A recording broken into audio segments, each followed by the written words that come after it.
Just 1 week after his public meltdown in a New York restaurant was reported in newspapers, where he threw a screaming tantrum because some unfortunate underpaid lackey got his wife's omelette order wrong, James Corden has recorded an episode of his US chat show for which he grifts a $10 million salary and brazenly, word for word, plagiarised a famous stand-up routine from a 2018 Ricky Gervais show.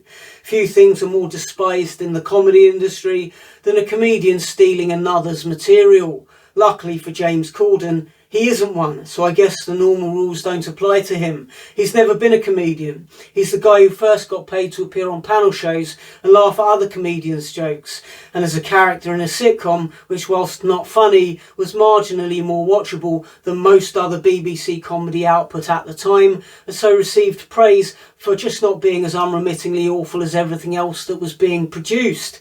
I remember around 2013 turning up to do a midweek gig at a London comedy club, and Corden was there swaggering around off stage. He then went on and bombed for 10 minutes before shuffling off and presumably never being seen at the establishment again.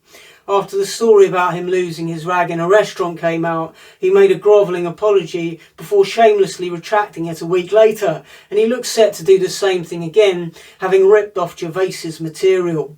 He took to Twitter to say, "Inadvertently told a brilliant Ricky Gervais joke on the show last night, obviously not knowing it came from him." Firstly, you don't inadvertently steal a comedian's joke. If you come up with a joke as a comedian, you do due diligence and check as far as you can whether anyone else has come up with the same bit.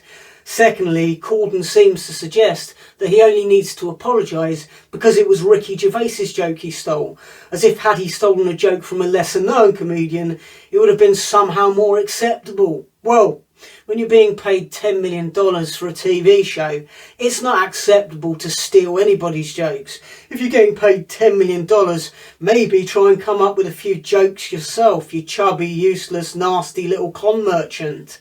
But of course, Corden doesn't write any of his material. He's far too busy abusing restaurant staff to do that. Instead, his show pays hired writers to construct his bits for him. And as with most people in TV, joke writers get their jobs based on networking or diversity targets rather than talent. These people have schmoozed and grovelled their way into a job. So it's no surprise when they find themselves grossly out of their depth that they resort to stealing jokes. These are not the sort of people who have the personal integrity that would hold them back from such putrid indiscretions. It's going to be difficult for Corden to grovel his way out of this one. He's a man who's achieved far beyond his capabilities in life, but you can only push your luck so far. There's only so many times someone can land on their feet in life.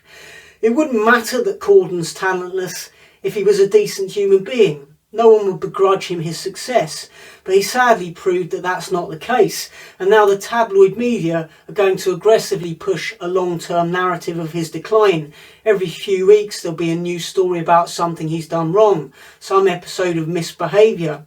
Every few weeks there'll be a new story documenting the deterioration of his career. That's sadly the foul, disgusting law of the poisonous entertainment industry. What goes up must come down.